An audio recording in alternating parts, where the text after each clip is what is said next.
Hi there, my name is Kendrick, and welcome to another ENFP male interview. Today I get to interview Drew. So welcome, man. Hey, thanks, man. What's going on? Good, dude. So, Drew, can you tell us what your full type is? Sure. So I'm still getting used to the full lingo, but I'm a double feminine NETI consume, sleep, blast, play. Yeah, So, it's a Drew, mouthful. you are the most introverted ESTP type, period. Like you are at like the most introverted, period. Like you, ENTP, but yes. yes, yes. For all ENTPs, you are the most introverted. Like Yes. not even the second, but you are the most. That's Um, right. how do you? What did you think, and how did you feel when you got your results back? I was definitely a bit surprised, right? Because I've done some performing in my life, like on stage and stuff, and so I've always knew that I was more on like the ambiverted side, but like yeah, when I found out, it's like, oh yeah, you're super duper like the most introverted type possible for being an EP. I was like, okay, all right, well. That's not to say that I was like disappointed, but I was kind of like, wow, I guess I didn't realize I was that introverted compared to the tribe. So I was definitely a bit surprised for sure. Let's jump into the fun part. Your play last. Sure. This is like the, Yeah. the the one that is kind of interesting for an EP because you're an EP like to gather new information all the time and you like Yeah. to, so but your play last. So then you let's go over the different definition that is involved with play last. Sure. So the first one is uh it's expending energy for the tribe. So Yes. Yep. because it's last, do you try not to expend your energy for other people? Like I don't know if it's that I actively try not to. I think it's more so because I have sleep higher up in my stack. I'm just more I don't even think about other people that much, right? Like I'm so busy doing my own sleep processing that I just kind of like forget about people outside my head sometimes. It's not like I'm actively like, yeah, screw other people. Other people suck. It's more just like, oh man, I'm thinking about all these things. I'm sleep processing all the, oh crap, there's other people I forgot. Okay. Yeah. you know? right. So I guess it's not on purpose or blatant. And if someone were to ask for your help, you're cool with it because you're still an Yeah. EP. Yeah, Yeah. Yeah. Definitely. Definitely. yeah. But you're not the guy that would like think about someone and think about their problem and like go out of your way to solve it unless you were someone would go up to you and ask you for help. I guess. Yeah, I would say that's pretty true, right? Like if like one of my friends needs something or like that, they come to me and ask like explicitly for help. I'm usually like I will almost always say yes. I don't usually say no to that kind of stuff. But the only time that I will normally, I guess, think about other people is when I put them in the broader category of like, hey, like economics, politics, that involves people. I'm thinking about people. Yeah, exactly. Now I'm doing solutions for these big things that involve people. So that's basically for people, right? I Yeah, guess that's kind of how it works in my brain. gotcha. Uh, I've always heard a lot of ENTP say like I would like to help people, but not on a one-to-one basis, but more like what can I do to have maximum impact to the most amount of people with the Yeah. least amount of effort, So Yes. Yeah, that's I'd say that's pretty accurate, right? I'm doing a lot of consuming for me and then processing that information to try and have the big impact. So yeah, I don't tend to think about the one-on-one that much. I do tend to think about things in very very macro sense. That's why the first two things my mind went to are economics and politics because right. those are the things that I'm interested in and they're macro, right? So Exactly. so It's like you're yes, thinking about exactly. the big picture instead of like the Eh, individual. Yeah, definitely, definitely. I think you're the same personality type as Jeff Bezos. How do you feel about that? uh, I'm split on it, right? Because there's two parts of it, right? There's the one part it's like he's the richest dude alive, right? So that's kind of cool. Of like, oh, this exact combination, I guess, is really good if you apply it in the right direction in terms of making money. However, the other side of that is immediately the inadequacy, right? About like, oh, even within the spectrum of people that are my own type, I have the highest competition in terms of at least like making money. So that one's a bit rough. He makes some personal decisions that I don't really. I would never do those kinds of things. So on that sense, I'm not like always behind him and everything. But yeah, I'd say it's bittersweet. I'd say it's bittersweet for sure. Bittersweet. Gotcha.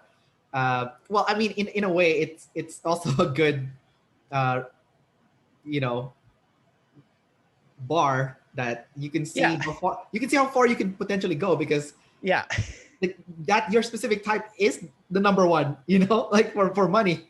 So yeah. At least in terms of money. Yeah. Right. yeah, Exactly. It's like, oh yeah, if I figure out the right thing to do, yeah, I can literally be number one because there's already an example exactly. of this exact thing. Yeah, Yeah. because before Jeff Bezos, everyone that was number one was an INTP, right? And then suddenly this Or something ENTP like guy, that. Yeah. Yeah. yeah, and suddenly I don't know where this ENTP guy comes and like destroys everyone, and so It's the slight advantage of the chaos, I think. yeah, and not having people problems, you know. Yes, that's right. That's right. You can just focus on the things, not worry about the people too much. Yeah. All right. But we're still NTP, right? So, you know. Right. I guess same category still, but just one has people problem, one has a Yeah, same functions, just a little bit different order and different concerns. Yeah. So let's look at you. Let's look at your play again. So Sure. we already covered the first definition. Let's look at the more specific definition. So your play is NF. So Yes. it's double feminine, I believe. NF. Yeah. NF. No, your N. Oh no, my N is masculine. That's right. Yeah, never mind. yeah. So never mind. My blast is double feminine. That's why I said that, because my blast sucks. Right. It's in the middle. It's in the middle. So let's start with NF play. So Sure. Before I go give you the full definition, let's hear what your thoughts are having NF play last, like that specific animal. So because, yeah. So in general, both of my like upper animals consume sleep. Both have like the TI in there, right? And so, you know, having the NF at the bottom, you know, I definitely like demonize feelings, right? That kind of thing. So it's funny whenever Gray and I will be like kind of, you know, fooling around playing or whatever, I have this like dumb play voice because I don't take it seriously at all. It's like when I'm talking normally to you, I'll talk like this. But like if I'm talking to my dog or I'm playing, I'm like, oh my gosh, I talk like this because I can't take NF seriously, right? When I'm playing. So you're like mocking it. Yeah, it's not like I'm actively mocking it, but I'm sure it comes off like that. Yeah. For me, it's like I can only really feel comfortable doing it if I'm being silly, but yeah. It probably does come off like it's mocking though. Gotcha. So the interesting thing about NF is NF is correlated. So I know there's one half of it is the hippie, you know, being a hippie person talking about abstract nonsense that doesn't make sense to a lot of people. But that's like the part that kind of throws people off, because on the other part, it's actually really good, because NF is what is the point? Like what is the purpose? What is the goal? What is the mission? Sure. Right. So because you have that last, do you find like you have trouble with like purpose, mission, meaning, you know, like that kind of stuff? Ish. I don't know. It's weird. I kind of go back and forth on it, right? Where like I've had this like one thing that I've been trying to do for like a long time. Like I've always been really interested in like science, technology, manufacturing, those kinds of things. And so I've kind of been single-mindedly on that for about 20 years. But I would say ever since I graduated from college, yeah, the sense of like meaning and purpose has kind of been like more on my mind, I guess. You know, so I think it's something that I didn't even necessarily see for so long. But, you know, now that I've gotten a little bit older, I think as you get older, you start seeing more of your animals. I think I started really seeing my play when I graduated. And I was like, oh, I am not doing that at all. So, yeah, I would say I don't think I knew I was struggling with that. But now that I'm more aware of it, yeah, I would say that's something that I definitely am working through right now. Yeah. Now, because your NF is play, technically you're supposed to be pinging off other people when it comes to purpose. So people who that has NF play in a higher animal stack, they like to go to other people and kind of talk about like, hey, what are you working on? Like, what's your project? What's your mission? What's your goal? Like, they love to ping off other people and see what they're up to, what their mission is, what their purpose is. You know, they love to get that off other people. So you have it last. So I'm guessing you haven't done that much, or you're starting to now. I don't know. I guess a little bit. I'm still kind of in the early phase of it where I'm like talking to other people about like, these are the things I'm thinking about. And I'm still kind of doing it through the lens of like my purpose and what my purpose is, and not as much about like what their mission and their purpose is. Maybe that's my problem. Maybe the problem is I'm not asking them what their mission is. Yeah, I don't know. Yeah, I guess the answer is no. No, I don't do too much of that. But I'm starting to at least talk through it with other people, which is, I guess, maybe like the early steps of getting into the full NF play. Right, because you know, what I find interesting about the animals is that it's different for everybody. So for you, your NF is in in play. Like Gray has it in sleep, right? Yeah. So it's not gonna come from other people for her. It's like within, right? But Mm-hmm. for you to find your purpose, you actually have to like ping off like everyone essentially, Yeah. to synthesize your purpose. You know, it's a little bit different how you get yours, right? Um, do you find that notion annoying because you're play last? Like that's how you have to do it to find that the purpose essentially or the meaning. Uh, I mean, when you say it like that, kind of, right? Because I'm so used to just like I'm reading stuff, I'm watching videos, I'm learning stuff, I'm processing stuff. But now you're like, oh yeah, your meaning is with the other people and finding it with the other people. And I'm like, oh my gosh, that's so much work. I have to spend so much energy. Yeah, it sucks, man. For you at least. Yeah, yeah. I don't know. And it's hard because like, Gray's been doing this stuff for, a long time now. And so she has a much better understanding of it for me. So like, even you just explaining some of this, I'm like, oh, I hadn't even thought about that before. Yeah, that's a really good point. That's funny. So yeah, I'm learning stuff here too. I'm still consuming. That's the problem though. Let's go to your consume since you brought it up already. Sure. Your consume is NETI, it's NT, and Yep. it's double masculine, so it's the most aggressive kind of consume. So Yep. talk about your aggression when it comes to consuming new information. Oh my gosh.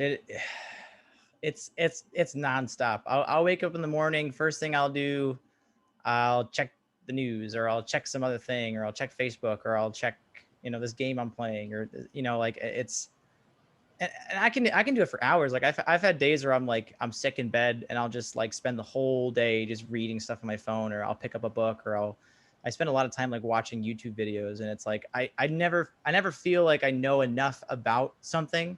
So I'm always just like, oh, I need to learn more. I need to learn more. I got to find more. I got to find it. Oh, this guy has another video. I got to watch the whole thing. And yeah, it's just constant. I feel like I just need that information, always. But it's like we're saying before, it is more abstract, like the stuff I'm reading is not like cars and like, this is how I put my car together and this is how I do this. It's more like, this is my opinion on this thing, and this money thing is going on, and here's some graphs. So NT, maybe this is just my NT, but I love looking at graphs. I love abstracting things into like visuals, those kinds of things. So I try my best to look at as many graphs as I can when I'm trying to take in all this information. All right, so several branches of question just split off from the comment that you said. So I'll start off with the Sure. first one that came to mind. Sure. You are info dominant, so you're obsessed with having the most accurate information. So we share that, just Yep. a little bit different order. Sure. Because you're info dominant, it means you have consume and blast in your first three animals. That's and right. You're not going to be, the typical ENTP that gathers all this information and does nothing to it. Yep. You're going to do something with it because you do have that blast. Mm-hmm. And your blast is SF, which is like what's cool and popular. Yeah. That's right. And your SF blast is also double feminine. So it's kind of your thing is very interesting because your consume is super aggressive, but then your blast is super feminine and like friendly. Yeah. So the interesting thing here is that you're supposed to be taking like an abstract logical concept with your NT consume. Mm-hmm. And then when you present it to the tribe, you're gonna take something that's nerdy and make it cool somehow. I think that's the best way to describe it, and kind of tell people this is the cool thing. Kind of like with Amazon, right? Like Amazon is the cool thing, right? Sure. Sure. The systems behind it is nerdy, and but the outer part is cool. So talk about how you're doing that in like because you have it balanced, almost kind of. Yeah. So, I mean, so professionally, I'm an engineer, right? Which means that I live a lot in NT land, right? I specifically work in microelectronics manufacturing. So making, not quite computer chips, but, electronic chips, those kinds of things. And so that's super boring, right? I'm already boring people, right? But like, I get to take that work and I can be like, hey, I just did all these work with lasers, and here's all these cool prints I made with these lasers, and there's all these cool geometric patterns that I made, right? And I'll kind of show that to people in these meetings and like, oh my gosh, that's cool. Can we print that out? Can we put that on the wall? Those kinds of things, right? So yeah, definitely compared to the other engineers, I'm able to take the information and really present it in a way that people are like, oh, okay, that makes sense, and that's kind of cool now that you say it like that, you know. So I've definitely found that to be true in my life, I would say. I feel like that's like a superpower for your specific type, because you know, if you just tell people the anti stuff, people will like, they'll be bored, or they'll Yeah. be they won't know what's happening. But if you show the cool result, then people were like, well, okay, I'm on board, you know. Yeah, but you have to keep in mind, right? It's still like I still have the ramble, right? Because my consume is still over my blast, and my blast is still double feminine. So it's not like it's probably not like as SF cool blasty as it could otherwise be. So I still have to reach for it, you know, like I still have to try for it, but it's there. And so like on the moments where I can fully get into my blast, it's like, oh yeah, I killed that, you know, that was great. The thing is, you have sleep above blast, so Yeah. whatever you blast, you really thought about it Yes. deeply. Yep. So I'm gonna guess by the time you do get to your blast, it's pretty good. It's like it's even if it's double feminine, just because you've already kind of organized it in your head. Does that sound about right? Yeah. I mean, so I was actually just talking about this with Gray this morning. So before I go into work in the morning, before I go to bed, I start thinking about it, and then Gray and I go on a walk, and I'm thinking about it again, so that by the time I get into work, I'm already thinking about it like the third or fourth time. So that like when I start actually doing the work, I've already started pre-processing it so much that like I can just go. I can just go. You know, I don't have to worry about thinking through it anymore. Right. And I used to do the same thing with like speeches and stuff when I was in high school. And I used to sing a lot too. And that's the same kind of thing, right? Is that you sing the same song 400,000 times, so that by the time you actually sing it the one time at whatever graduation ceremony, you kill it because you just done it so many times, you know? Yeah, that makes sense. A lot of mental rehearsal has done the trick. Yes. Done the trick. Constant, Uh, especially because my sleep is double activated, right? Because the play at the bottom. right, exactly. Oh, that's interesting. It's interesting because we're completely opposite. Like I'm play blast consume sleep, right? Yep. And like how you were telling me the process that you were doing things, like you would consume the information first, Yep. rearrange it in your head for like several times, 3 or 4 times before you Yep. present it, right? So for me, I'm play first, right? So I've gathered the information using my play, and then I'm Mm-hmm. ready to blast it. I'm getting my presentation ready by blasting it, and then Yep. during the blast, I'll realize I'm missing some information, so I'll And you go go back and consume some consume more. it to Yeah. fill in the gap, and then it's done. I'll present it, and then I got after the presentation, I go home and I freak out because that's my sleep process, right? So and that's kind of the order uh, from the other side of you. Yeah, I think it's interesting, right? Because we mentioned type twins a little bit already, but I think some other type twins that Grace told me about are Robert Greene and Malcolm Gladwell, right? And like both of them are known for like, hey, here's like a crap ton of information that I just looked at. I'm gonna distill it down into this like thing that's gonna be wildly freaking popular. You know what I mean, right? So there's 48 Laws of Power, and then Malcolm Gladwell has, all of his books have like sold like millions of copies or Right, something, it right? has So this. so in some ways I do feel like the consume sleep blast in terms of like it's kind of symmetric if you want to think about it, right? Where like the consume is kind of in, and then it's kind of in, then it narrows it down for the sleep, and then it's like, okay, now megaphone, push it all out after I've just took all this information and processed it all a bunch, you know. So in a way, like the only way that it could be better, I guess, is if you have double masculine blast at the end of it, so that you can really, push on it. But yeah, Right. I think it is kind of advantageous to have those functions in that order. At least I don't know. I like that I have them in that order at least. And then you have play the end to sign people's books, right? Like Yeah, line up. that's that's right. That's right. Yeah, it's really funny. So we actually just went to my friend's bachelorette party this last weekend, and even though Gray is like, play blast, right at the top, she was like exhausted, right? But the way that she kind of talks about it, and I think it's kind of interesting, is like because I'm sleeping so much, I'm just like storing energy for these moments when I have to have these like big play moments. And Right. so because she's constant, she says it like as she gets energy, she just like gets rid of it instantly because she feels like she has to play and expend it out. But Yeah. for me, I'm like, I'm going to store that away so that like when I finally do have to play, I can do it and like actually have enough that I can kind of like, at least pretend like I can do play, or at least, Right. have it for long enough that I can participate and it seem like I'm normal-ish, when it comes to play.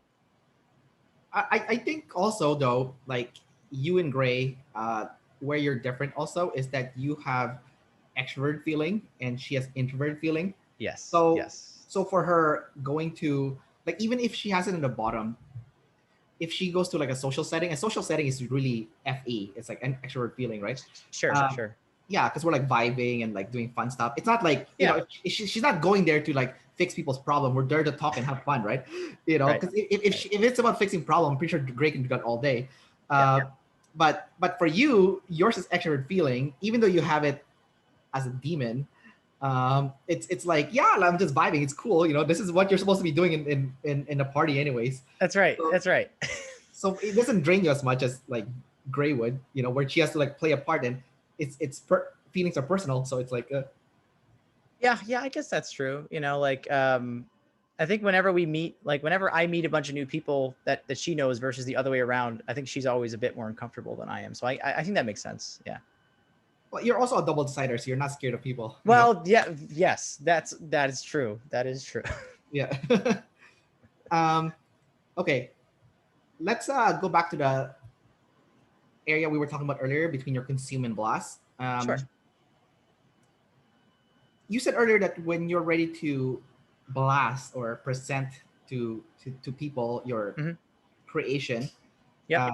you make it like look nice, like lasers and whatnot. So it sounded to be very like visual. So talk about your because your tests are visual, right? Being double feminine. Yep. So talk about your visual memory and how you are good with like pictures and visuals.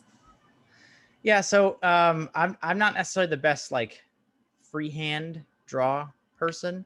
But generally I do tend to have somewhat of an eye to the aesthetic. Um, I and that kind of plays off of the way I would say that like information is processed in my brain. So I kind of mentioned it a little bit earlier, but the easiest way for me to take in information is graphically, right? Like those kinds of things will stick in my mind, much better than like, oh, this person said a phrase or this person, had the soliloquy that's so beautiful, right? I can't remember, 5 words in a row to save my life, right? But if you show me the picture of the cover of something, right, that just gets burned in my memory, right? I'll be like, oh, this guy was here and this guy was here and this was the foreground, and this was the background, and this was the color palette, right? Like my mind is like, it's ironic because I can't actually see that many colors. But my mind just thinks about things very, very visually, I would say. And my memory, people talk about like, oh my gosh, what's the word when you like look at something and it kind of like, you can remember exactly what it looks like. I Photographic can't, memory. yes. I Yeah. don't have quite like, the stereotypical photographic memory, but I'd say I'm pretty close. I think I interviewed someone a long time ago that said that they can screenshot their textbooks, so when they go to the test, they remember what was on the textbook, which I thought was like bullshit. I was like, what the hell? What kind of superpower is that? Yeah, no, that's at least I can't do that with like a book. If it was a book and it was just text, I wouldn't be able to do that. But if it was a book that has like a bunch of pictures in it, yeah, I can remember basically all the pictures. That's awesome, man. I find that so fascinating because I can't do that. Like everything you describe right now, like zilch, nothing. Like I don't see pictures at all, you know. But anything I hear, it's very like good. Like my hearing memory is very good. So it's interesting how that sexual modalities makes a big difference in your learning Sure. learning style. Yeah. You are a tester. Yeah, I don't really know what that means. Gray and I were looking that up over the weekend, and it feels like Dave and Shan have like the least amount of like put together information about testers. So maybe you'll enlighten me. Maybe I missed something. We were looking it up. Okay, well, there's the definition created by Dave and Shan, and their definition is like people that likes to try things out, like experiment and like test things. That's why it's called tester. Sure. Um, but I was thinking about the sexual modalities and the 4 components of it. So auditory is sound, so that's your ear. Kinesthetic is touch, right? Sure. And visual is your eyes.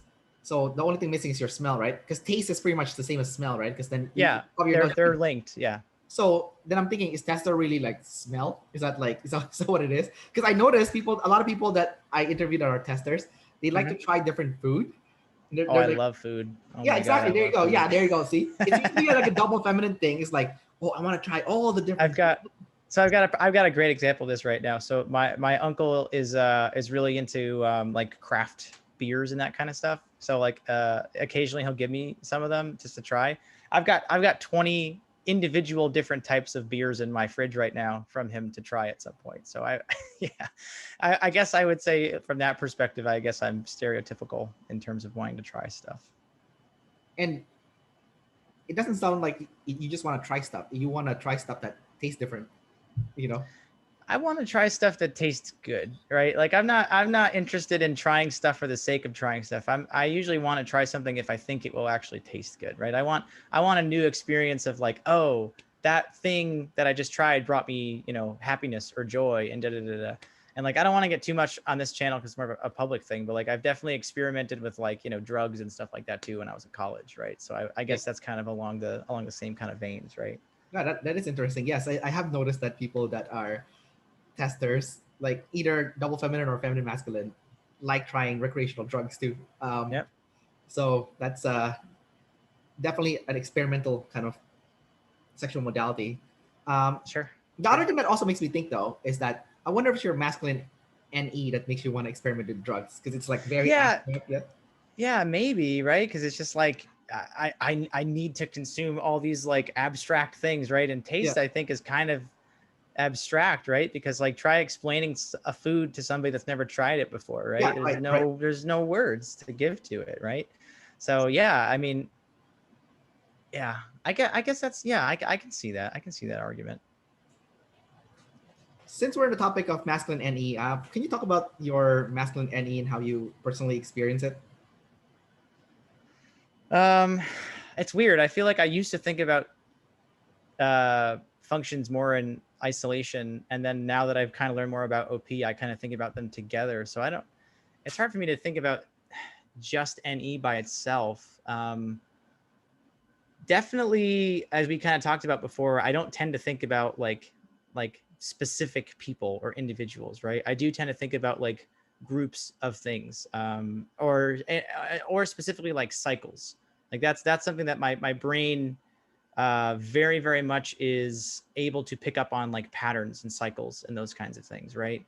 Um, and I think in some ways that this maybe might not be the same thing because not everybody has the same sexual modalities as me, but I think that that somewhat like plays into the visual aspect of it as well, right? Like I think some of the reason it's easier for me to pick up on patterns or cycles or something is because I do tend to see them in more of a visual sense of like, oh, generational cycles. Well, they're going to look like this, right? There's going to be a literal, like, if I put it on a graph, I'm going to be able to see what it looks like, right?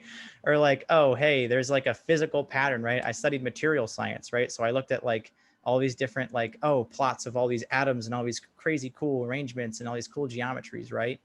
So yeah, definitely like, I don't know. I tend to see patterns where people don't see patterns, or maybe there aren't patterns because my brain is just like constantly like those things are related, those things are related, those things are related. But I'm always looking for new patterns as well, right? Like I tend to, I'm not like, oh, I have to put everything into the pre-existing patterns that I've already put together. It's very easy for me to be like, yep, throw that away, see a new thing over there, new pattern coming out of nothing, right? That almost like a phoenix, right? Like, oh, I burned that pattern and now there's a new one that I like even better, So one thing I noticed with masculine extrovert intuition versus feminine extrovert intuition is those with masculine extrovert intuition tend to stick at that one area of interest longer than those with feminine extrovert intuition. Like Sure. they're both gonna be doing the same thing where they're like channel changing or skipping through different interests. Yeah. But the speed and depth seems to be different. Well, the feminine NE might be like chuk, chuk, chuk, chuk, chuk, chuk, while the masculine NE is like kind of like I'll give you a concrete example. So Sure. I don't know if you like traveling, but there's a lot of people with NE Do people not like traveling? Is that even an option? There's people that hate traveling. Yeah. How? How do you? I know it's weird. Those people are What? freaks. Those people are freaks. Yeah, if you're watching, yeah, for people who watch this and don't like traveling, you're a freak. But anyways, Kendrick's words, not mine. Yeah, yeah, yeah. I'm not sorry. But anyways, oh my gosh. Anyways, So I'll give you a concrete example, like I Sure. said. So I know this one girl with masculine NE, and when she travels, she likes to only travel to European countries and Middle East countries. And when she travels to those countries, she likes to stay in those countries for like a long time, like 1 to 3 months. You Okay. know, Yeah. it'll just be one country, but she still channel changes because the next year she'll go to another country within the same region, right? People with NI tend to go to the same country over and over again. Like if it's Japan, they only go to Japan. Like no other country, people with Yeah. NI. Right. Sure. And I'm like, for me, I'm like, that's stupid. Like, why would you just go to just one country? Just try to so many different countries. Now, I have feminine NE, so my travel style is I want to go to all the countries, not just like Europe or Middle East, but all of them. Yeah. And I don't need to stay at each of them for like 1 month or 2 or 3 to get to know it really well. I just want the freaking highlights from each of them. Unless I really love the country, then in that case, I'll put it in my SI and come back to it later. Okay. Sure. So, but it has to be it has to be like a 10 out of 10 for me to go to back. really want to go back to it. Yeah. And I do have a few of those, where I have like a list of like 5 to 6 where, yeah, it's 10 out of 10. I'm going to go back. Sure. So knowing this concept and this kind of differences between masculine NE and feminine NE, where have you seen yourself where you're like, yeah, you were interested in something and you deep dive before you hopped out and skipped to the next one? Gosh. I've definitely done that, at least in terms of like, I guess, interests growing up, right? Like so I've always had like a lot of different phases throughout my life, right? Like I used to be really into playing trombone, and then I was like, screw that. And then I was like, oh, let me get really into theater. And then I was like, I'm kind of done with that now. And I was like, let me just focus on singing for a few years. And then I was like, that's kind of fine. I also kind of used to do the same thing with like friend groups. Like when I was growing up, like I'd have like a friend group for like a year or two, and then I would kind of move on to a new one as my interests would change, But yeah, like you said, like I would get really into it. Like when I was into theater, I was like, oh my gosh, I'm going to be the best. I'm going to be on Broadway and I'm going to learn all the different things so I could be the very best. And then like a year or two later, I'm like, that was fun. Okay. New thing. But I think also having the sleep paired with the masculine NE really keeps me like stuck probably even longer than even other types of masculine NEs, because I'll want to process and stay there even longer to wring every last juice out of the experience while I'm doing it, I guess. Gotcha. So that is interesting, where that is the difference, because you said you want to squeeze all the juice before you hop out, right? Like Yeah. Yeah, I want to hop so bad, but I'm like, oh, I got to make sure I get every little thing out of there before I leave, because I don't want to come back, right? I don't want to go back to it. Yeah, that makes so much sense now, because again, using that other girl as an example, when she travels to a country, she want to make sure that every corner she's already explored, right? There's nothing like left untouched. And yes, yeah. When we were planning I'd never been to Europe, but Gray and I were planning on going to Europe before all the COVID stuff. And I was like, yeah, we're going to go to Italy, and we're just going to spend the whole time in Italy. And we're going to go to this city and do all these things, and this city and do all these things. Because I was like, if I'm going to go to Italy, I'm not going to do anything else until I've seen all the things in the entire country that I want to see. And then maybe we can think about going somewhere else. and Gray kind of just goes with the flow, I guess. Yeah, Gray's just kind of like, I'll find something fun to do. And I'm like, no, we have to see this specific historical thing and this specific cultural thing. And she's like, I'll just find a restaurant and there's a fountain somewhere. I'll take a picture next to it. I don't need that much. That's funny. It seemed last maybe. Yeah, I think it is. Yeah. And it's funny. We talked about the food thing earlier. She's like the exact opposite for me from food. She's like, I've got, 20 foods that I like. I'd never want to try any other food in my life ever again. Yeah. Yeah, I can relate to that, because I have traveled and I wanted to eat what I eat at home at those like countries, so I kind of get that,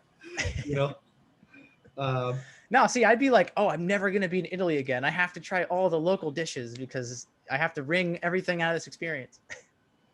Yeah, that's interesting. That's like a double feminine or a tester kind of FOMO happening. Yeah, I guess so. Yeah. Yeah.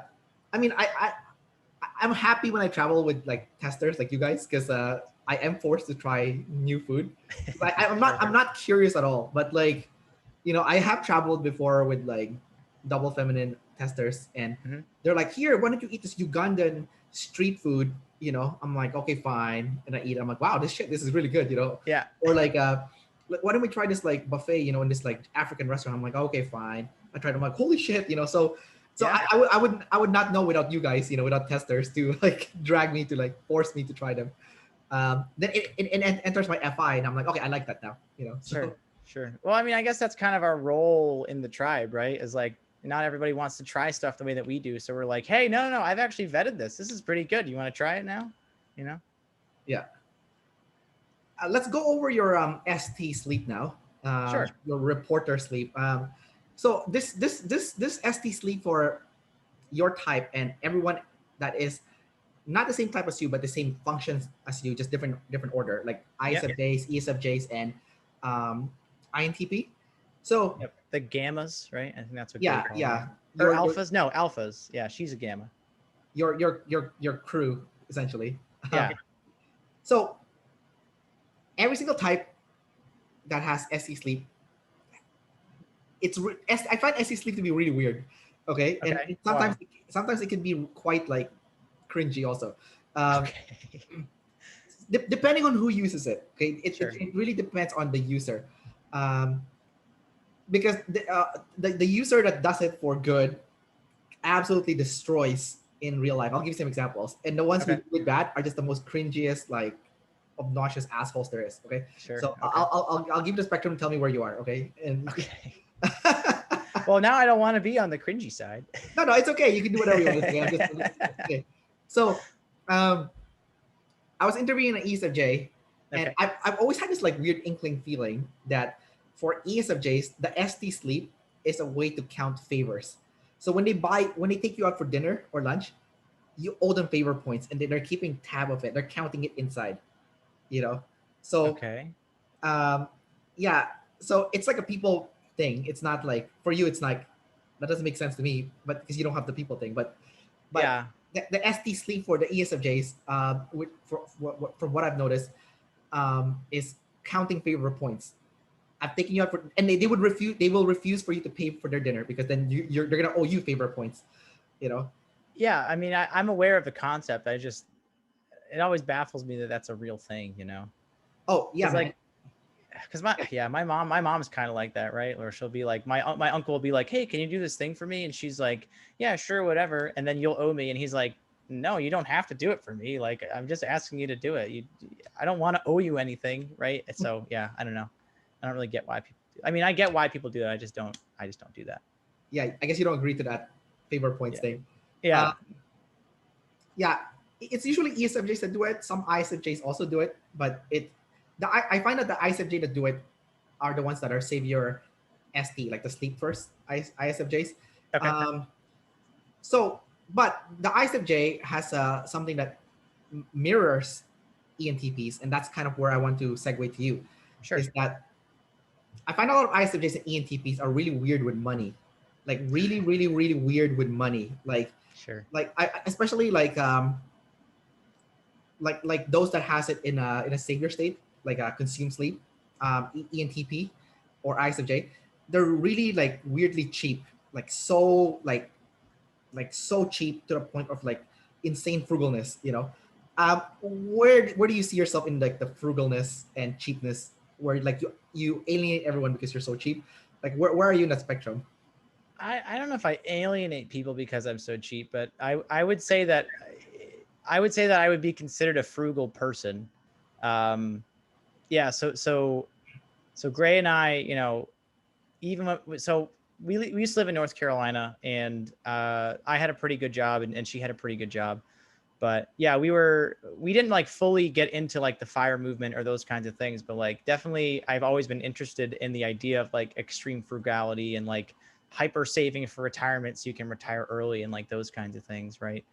Um, I don't know. I guess for me, it's more about like saving for a thing to like get out of the rat race, so to speak, and not so much like, oh, I need to live cheaply for the sake of living cheaply. But I guess on the spectrum of all people, I probably do end up much closer to like, you know, the extreme frugality side than like the extreme philanthropy side.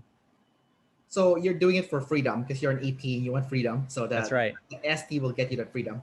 That's right. That's Right. exactly right. All right. So I'm gonna give you two examples of people of the same type as you. that went the complete other direction and is killing it. So you know Jeff Bezos already, and you know how Yep. Amazon lost money for so many years before it started making a A positive, profit. right? Yep. Yeah, yeah. Now he did plan for that, so I guess it's okay. Now the other guy that's the same type as you that is doing the opposite of what the typical frugal ENTP savior would do is Mr. Beast. Um, Yeah. Yes. Yeah. so Mr. Beast is your twin type, I think, and I think I remember seeing him as your twin type, and he just gives all his money, you know. To, Yeah, but I mean, it comes in stages, right? I feel like so there's this concept of like giving from abundance, right? Where it's like if you give before you really have that much, then you end up kind of depleting yourself, and you're no longer really able to give anymore.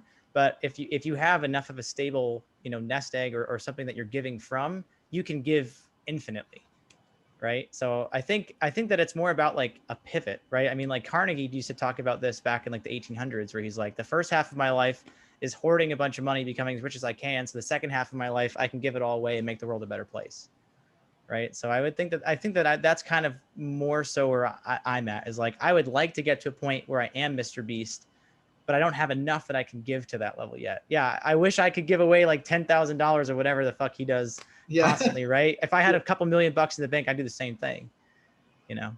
Well, the funny thing about Mr. Beast, I think what he did is something that people will never replicate again.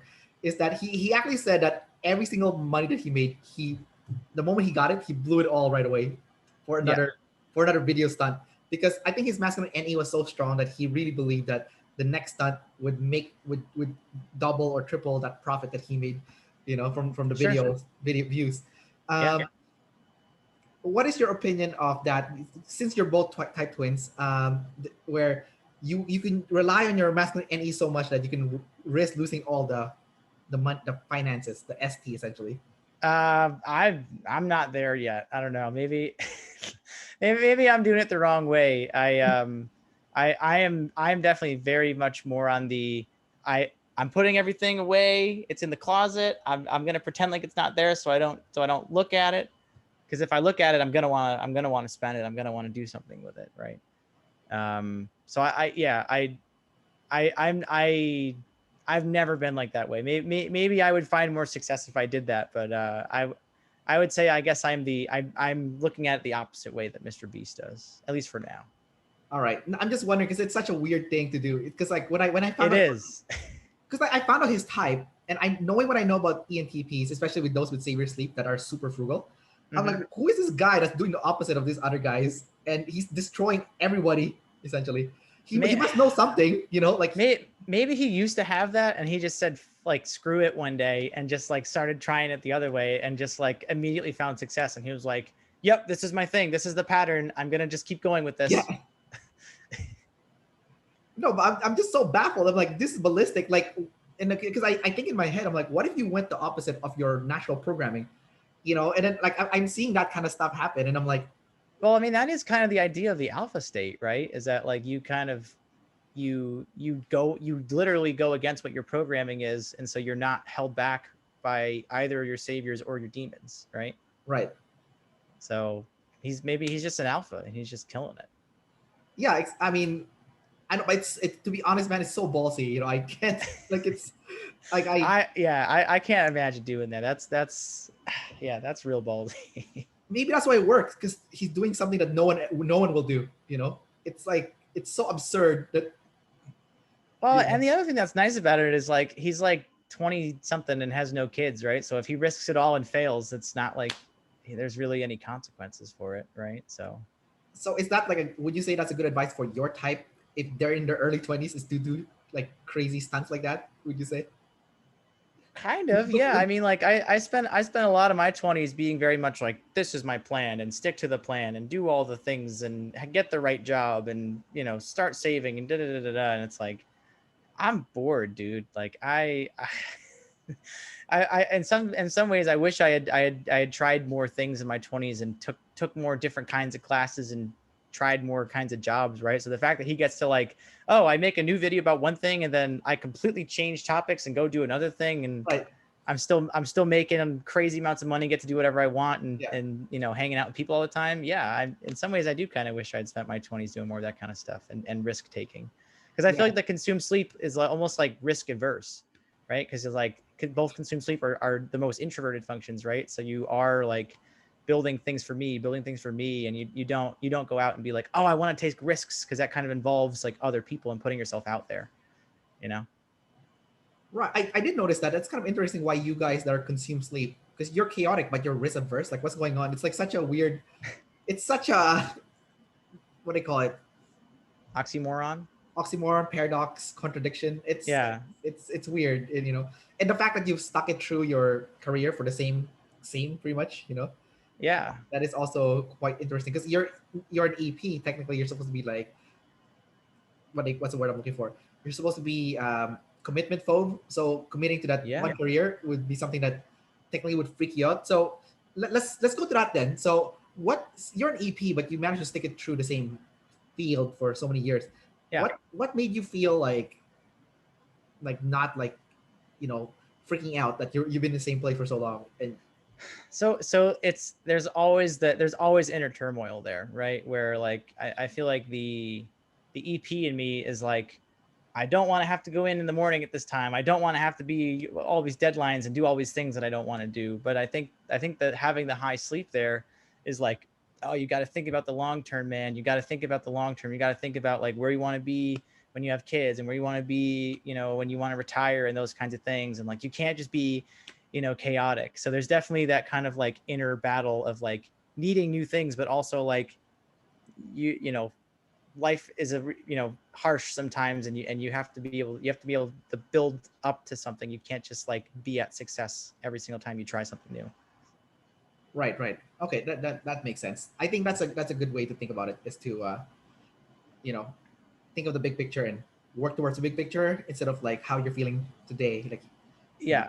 yeah, Yeah. yeah, Yeah. And I'm not saying that's easy at all, right? I'm not right. like, oh yeah, I've like got this harmony between these two things and they work together. No, it's much more of like oh man, I've wanted to quit for so long, but I'm not going to, because I need this for the long term, you know? So you're an ENTP, I'm an ENFP. Yeah.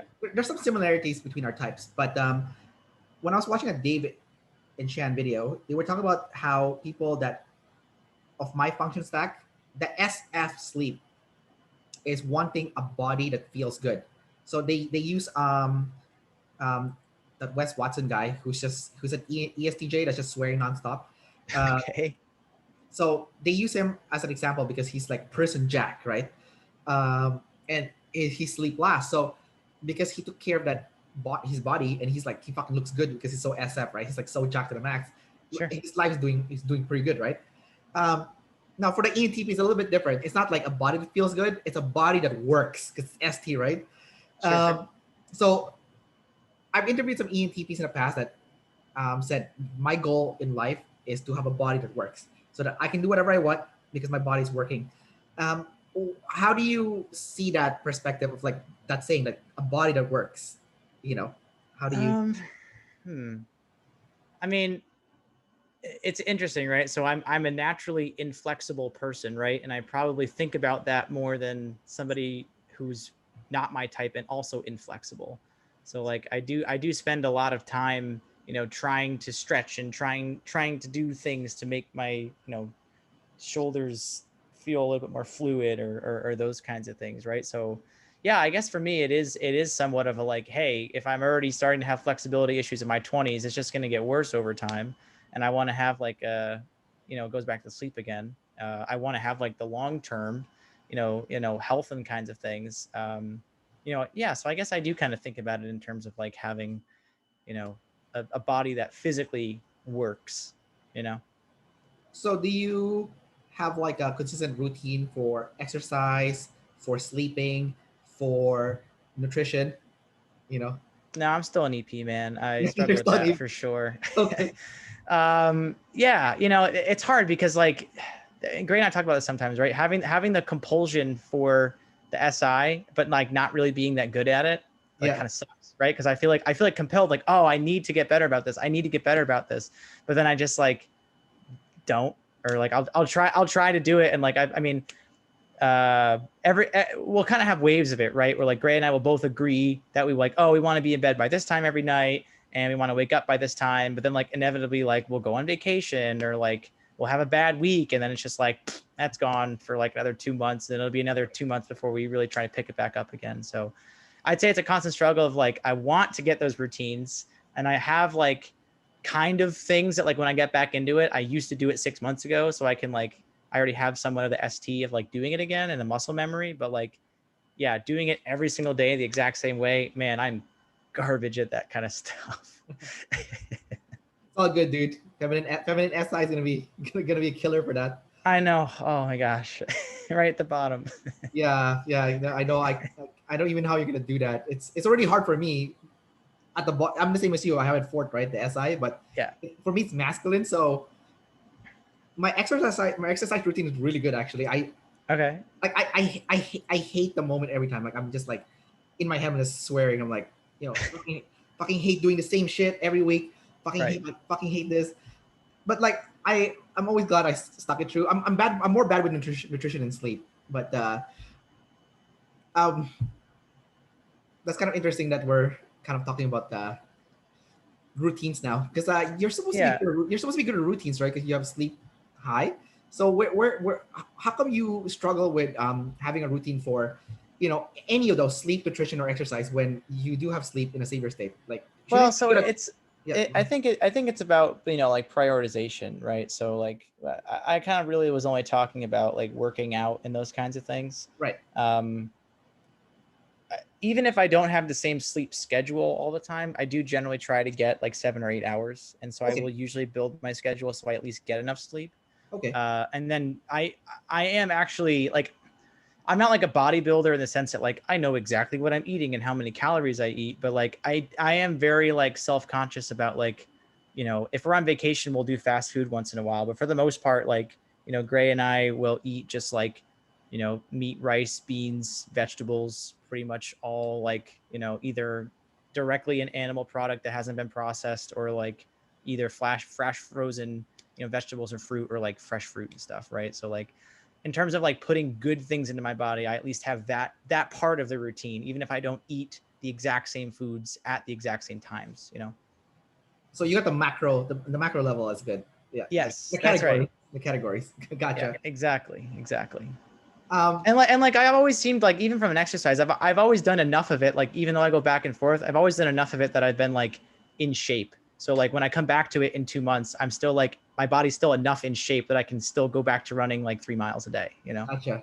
Okay. Okay. Cool. Cool. So you have the general area of it. Like you're Yeah. better than the average population, you would say. Yeah. Yeah. And because the swings are like, I wouldn't say consistent, but like they happen enough that like I end up spending enough time with the routine that I still benefit from it. Right. Got it. um, Another thing with a sleep savior that I find very interesting, not just you, but like pretty much all the other types that I've interviewed, Okay. I find this very fascinating, because it can go either way. So exercise is weird because you're expending energy, but it actually gives you more energy. Yep. It's a weird thing, because like it's like the one thing that like you expend energy and you get more energy. It's like, what the hell, you know? Right. But a lot of sleep saviors, they don't want to exercise because it's expending energy, but but they want more energy, so you should exercise to get more energy. It's like a weird paradox, right? Um, what has been your experience with that? Like knowing that exercise gives you more energy, have you managed to force yourself to do the exercise, knowing that yes, you will get more energy back in return? I don't usually think about it in that lens, I guess. So for me, like the main exercise that I like doing is running, jogging, like those kinds of things. Um, and it's more about like the satisfaction, like you're getting at earlier. It's more about the satisfaction of like, oh, I didn't want to do it, but I did actually finish it, and then I'll like feel like, I don't know if, I guess I haven't thought about it in energy terms. I've thought about it more in like confidence terms, right? Where like, I guess the energy for me fuels my confidence. I'm like, oh yeah, I did the whole run, I finished the whole thing, I beat my time, or like whatever, like those kinds of things, right? Right. Um, but yeah, I don't know. The problem is, as we talked about earlier, because I have sleep high, I already feel like I have a large pool of energy. So I'm not always like actively seeking to like slightly improve the amount of energy I have. I'm more like, nope, I'm just gonna store more of it in real time because that's easier than like trying to get like 1% more by running.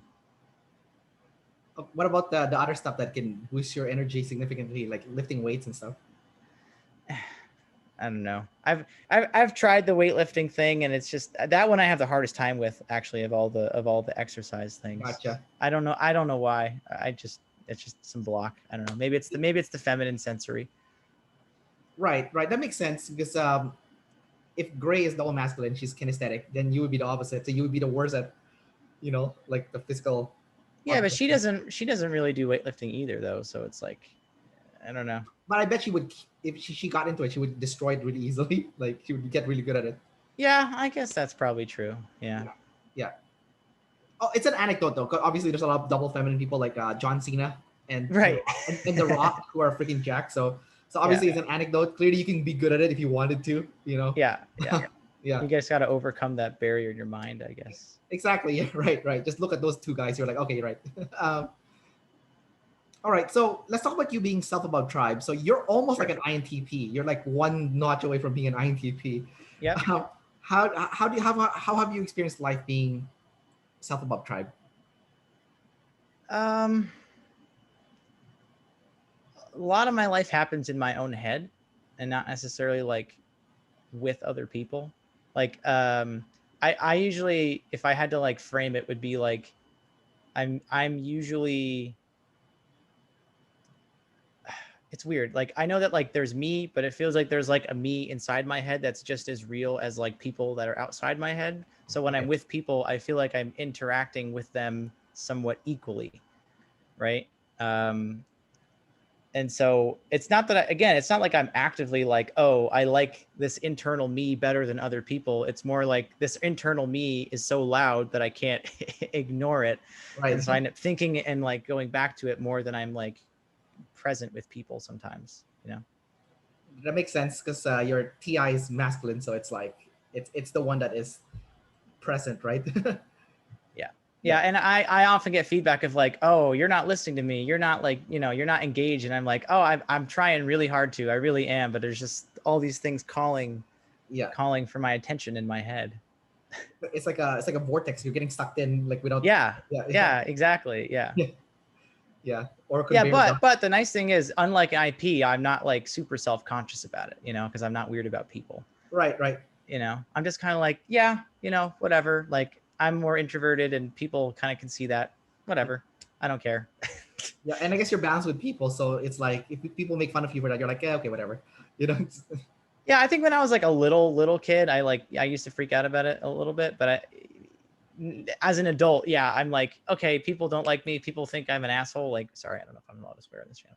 People think I'm like, dumb or whatever. Like, oh, I don't care that much. Like, there's 8 billion people in the world. I'm sure I can find somebody else that doesn't care that much. All right, Drew. So I'm going to ask you last 2 questions, and we'll wrap up the interview. All right. Sure. First one is your identity tied to intelligence? Is my identity tied to my intelligence? Like, are my functions and animals related to how intelligent I am? Like, is your identity tied to intelligence? Like, if someone were to comment how smart you are, that's when you would, I guess, feel good because that's your identity. Like, not so much about your appearance or whatever, or your values, but more like your intelligence, how smart you are. Yeah, I would say so, right? Like we mentioned like the fact that I've been doing the same thing for a long time, right? And I think a lot of that was wrapped up in like, as a kid, I was like, oh, people that are smart do STEM and they are like engineers and they design stuff and they build things, right? And so yeah, I would definitely say that of the spectrum of things that I would like to be thought of, usually intelligent is pretty much at the top of that list. Yeah, I would agree with that. Got it. And then last question is, how can you work on being a better EP when it comes to disciplining yourself and self-control and doing the right thing? It's hard because I already feel like I'm so contained and that I'm already like doing a lot of it. So it's right. really hard for me to be like, because the thing is like, because I work in such a regimented environment, I really do have to like, oh, I have to get in it every day, and all my meetings are all these times, and I have to prepare everything and be able to blast at exactly these times every week, right? Right. So it's so hard for me to go home and be like, okay, now I'm gonna do this in my personal life too, right? After I just did it all day. Do you want to relax, I guess, in your personal life? Yeah. So like, how can I work on it? Have a different job that doesn't make me do it as much, so I have more energy to do it for myself, I guess. I don't know. More chaotic job, I guess. Yeah, exactly. A more chaotic job or something. Yeah. All right, man. Thanks for coming out and doing this interview with me. Sure. Learned a lot from you. Always awesome to talk to someone that's my complete opposite, so that's cool. Yeah, for All sure. right, so take care, man, and enjoy the rest of your evening. Thanks. Oh, actually, one more thing before we go. Yeah. So just quick pitch. So as everyone knows, Gray does augmented personality. So now that I've like come out, I guess, and be on the scene with her, we're going to start doing more videos about relationships. And I'm going to be in a few more of those videos to help me work on my play. And hopefully awesome, entertain man. Some people. Hopefully entertain some people. So yeah, no, I love that. Gotta get that pitch in there. Yeah. All right, man. Peace out. Peace out, man.